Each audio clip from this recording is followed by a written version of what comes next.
My name's Daniel. This is Branded Bison. We have a 2-minute tutorial for you today. I'm going to show you how to turn that into this.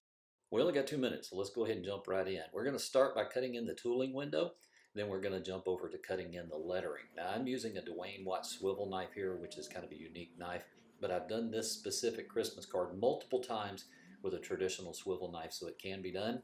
It'll just take you a little bit longer. Something I would point out is that I'm not using my swivel knife on some of the very short cuts, like at the top of the N, that kind of thing. I find that's much easier to do on lettering if you use your bevel and simply bevel it in versus using your swivel knife and trying to make those super tiny cuts. Once we move over to the snowflake, should go pretty quickly. It's a bunch of straight or slightly curved cuts. Just take your time, make sure you get it as smooth as possible.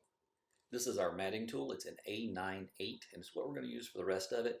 What I'd like you to notice here is that I'm using the leading edge of the matting tool to kind of nibble away at the portion that I'm trying to mat.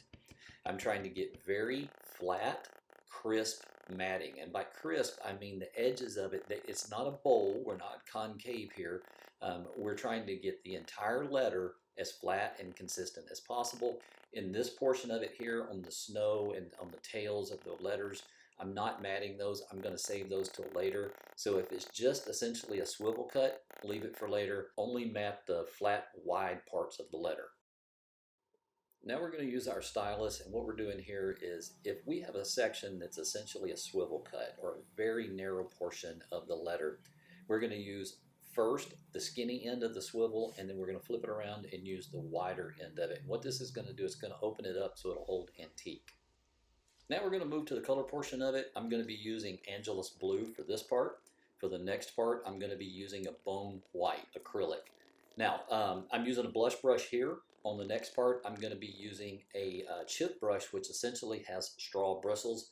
The blush brush gives a nice soft texture. This gives a more aggressive, grainy texture to it. Then we're going to move to the lettering. I like using a long bristled brush because I feel like I have more control. Now this is sped up like 400 times the actual speed. You want a nice, smooth, slow stroke on this. If you're having a hard time getting to a portion of the letter, spin the Christmas card. Also, you'll notice I'm stabilizing my painting hand with my other hand. That will go a long way in reducing shape. That's it. Make sure you like and subscribe. See you next time.